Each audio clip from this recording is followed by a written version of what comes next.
예, 안녕하십니까. 여러분의 백만장자입니다. 예, 사랑합니다, 여러분. 오늘 조금, 삼성전자가 78,400원, 좀 중요한 구간에서 직전 최저점을 지금 깰랑말랑 하고 있는 중요한 상태에서 여러분들에게 지금 갭으로도 이틀 연속 갭으로 떨어졌거든요. 갭으로 떨어졌다는 것은 분명히 갭 메우기를 한다는 거고, 또 두려움과 공포에서 여러분들이 많이 있겠지만 오늘 제가 그럴수록 제가 영상을 제가 목이 쉬고 목이 가능한이 있더라도 영상을 몇 개 더 올리더라도 여러분들의 멘탈, 지금 주식 상황 어떻는지, 이 상황이 어떤 상황인지 다시 한번 여러분들에게 좀 알려드릴 필요가 있다. 그렇게 생각을 합니다. 제가, 삼성전자 3분기, 4분기, 좋을 수밖에 없는, 실적이 잘 나올 수밖에 없는 근거, 자료 곧 제시할 거고요.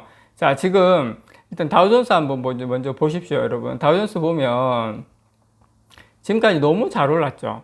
너무 잘 올랐어요. 이 정도 올랐으면 조정을 좀 받아야죠. 물론 월가에서도 시장이 일시 정지하거나 후퇴할 때가 됐다. 감히 말해서 조정받을 때가 됐다. 최고 투자 책임자인 한스 올슨이시라고 하시는 분이 그런 이야기도 했는데 필요하다, 조정이. 그렇게 하는데 문제는 뭐냐면 삼성전자가 이렇게 고점으로 날아가다가 조정받는 게 아니잖아요. 자, 필라델피아 반도체 지수를 보면 어떻습니까? 먼저 조정받은 느낌이 있어요. 필라델피아 반도체 지수는 다우존스보다는 조금 늦게 가는 부분이, 먼저 갔던 부분이 있는데, 필라델피아 반도체 지수를 보면, 이게 주봉이거든요. 지금 다우존스도 주봉이었습니다. 주봉을 보면, 어쨌든 21선 밑에서는 양봉을 내는 모습이죠. 그래서 저는 물론 사람이 시장을 예측하고 맞출 수는 없겠지만 기존의 21선을 상승 추세에서 21선을 깼을 때 다시 돌리는 모습을 많이 보여줬기 때문에 저는 이제 이것은 삼성전자도 지금 역사적 저점에 가까이 다다랐고 하기 때문에 저는 어쨌든 개인적으로는 지금은 절대 팔 구간이 아니다라는 거. 여러분께서 지금 공포에 떨 구간이 아니라 오히려 이런 표현하기 좀 그렇지만 공포에 떨 구간은 9만원대 올 초에 공포에 떨 구간이고 지금은 차라리 따뜻하게 그냥 편안하게 그냥 여기서 더 빠져봐야 얼마나 더 빠지겠냐. 물론 일시적인 급락은 올 수 있겠지만 비투하신 분들, 이런 분들은 좀 지금 두려운 구간이겠지만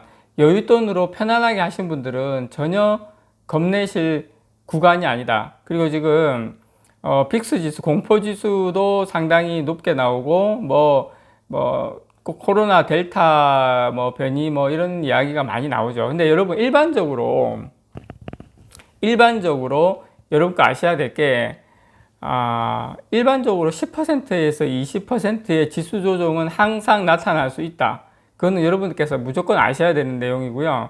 자, 그럼 삼성전자가 코로나 사태 처음 맞았던 그때도 30% 조금 넘게 조정을 받았는데 지금 거의 한 18%까지 왔는데 여기서 더 조정받을 수는 있겠죠. 그렇지만 그 자리와 폭은 많이 남아있지 않다. 저는 그렇게 봅니다, 여러분. 그래서 지금 그렇다고 해서 또 이 시장이 막 이렇게 폭락을 했다고 해서 미국 같은 경우에 비교적 차분한 모습이에요. 왜냐? 많이 올랐기 때문에 여기서는 좀 쉬어가야 된다. 왜냐면 예상보다 좋은 기업들의 실적에 자신감은 있지만 이 지수는 많이 올라왔고 실적은 그렇다고 해서 막 확실하게 막 더 가진 않고 실적 대비 미리 주가가 올라온 게 있거든요. 그래서 저는 델타 변이 때문에 그런데 그거는 델타 변이가 경제 회복의 지연을 불러올 가능성은 있지만 기본적으로 이것 때문에 우리가 걱정하는 테이퍼링이라든지 이런 게 있어 지연될 수도 있고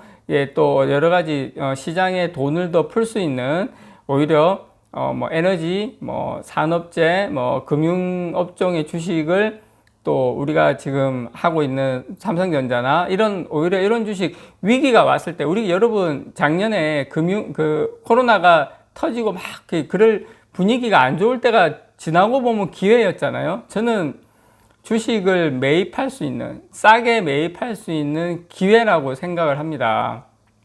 그리고 이 델타 변이의 확산은 돌이켜보면 집단 면역의 속도를 상당히 높일 수 있고, 예, 그렇게 되면 예, 경제 재개에 큰 위협이 되지 않는다. 오히려 경제 재개에 상당한 도움이 된다. 그래서 저는 어쨌든 앞으로 엄청난 규모의 경제 호황을 분명히 보게 될 것이라고 생각을 합니다. 이 엄청나게 돈이 풀렸기 때문에. 그래서 하반기 가을부터는 오히려 분위기가 상당히 많이 예, 찬바람 조금 불면 어쩌면 지금이 가장 바닥일 수도 있다고 생각을 해요. 찬바람 불면 분명히 좋아진다라고 생각을 하고요. 지금 빅스 지수도 25.09%까지 치솟았는데 이거는 빅스 지수가 올라갈수록 어떻다? 예, 주가의 바닥은 가까웠다 이렇게 생각합니다. 자, 그럼 삼성전자 3분기, 4분기 믿는 게 뭐냐? 바로 폴더블 폰이죠. 폴더블 폰. 지금 2분기에 부진했던 2분기에는 반도체도 부족하고 이런 것 때문에 많이 또 부진했지만 3분기, 4분기에 지금 스마트폰 전체 출하량을 보면 예, 2분기 대비 3분기, 4분기 상당히 좋아지죠. 사실은 메모리 반도체 2분기 실적이 상당히 좋았지만 만약에 2분기에 이 스마트폰 출하량까지 받쳐줬다면 상당히 실적이 좋았을 거거든요. 자, 다시 말해서 삼성전자 지금 걱정할 게 없는 게, 자, 3분기 어떻습니까? 삼성전자가 예, 급감했죠. 파란색이 삼성전자인데 예, 삼성전자가 한 7,700만 대 팔다가 2분기에 6,300만 대 정도 팔았죠. 지금 이제 3분기 가면 거의 8,000만 대, 4분기 가면 거의 9,000만 대까지 예, 애플이 9,000만 대군요. 근데 여러분 아셔야 될 게 애플이 많이 팔리면 그만큼 어떻습니까?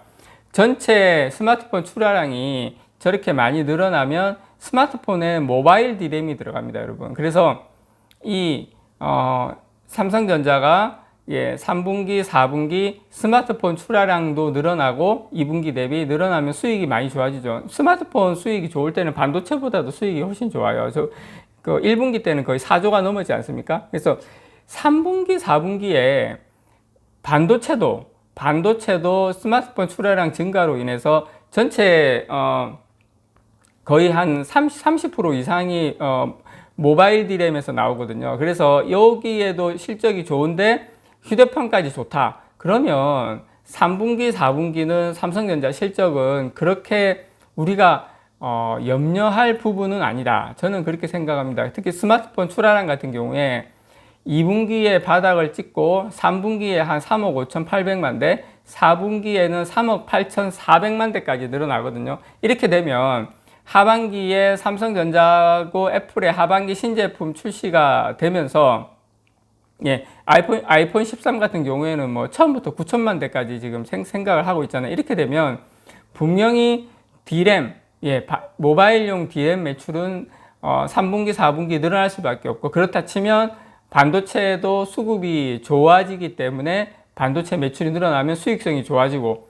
자, 휴대폰도 보시겠지만 2분기 대비 삼성 폴더블 폰 또 가격이 좋잖아요. 폴더블 폰은. 그래서 수익성도 좋아지기 때문에 예, 3분기, 4분기에 삼성전자 실적은 저는 상당히 괜찮을 것이다. 15조 이상을 넘을 것이다. 그렇다 치면 삼성전자 지금 가격대는 저는 적극 매수 구간이지 여러분들께서 흔들리는 그런 장이 아니라는 거 다시 말씀드리고요. 자, 삼성전자 오늘 직전 저점부터 깰 수도 있습니다. 마이크론 같은 경우에는 우리 삼성전자로 치면 78,400원 구간을 깼지만 깬다 하더라도 그것은 어디까지나 일시적인 게임이지 그게 지속적인 하락은 절대 아니라는 것을 제가 여러분들에게 다시 한번 말씀드립니다. 다음 달 11일 날 온라인으로 폴더블 폰에 대한 이제 언팩 행사를 하죠. 이게 출시가 이제 바로 시작되는데 8월 달 중순부터 해서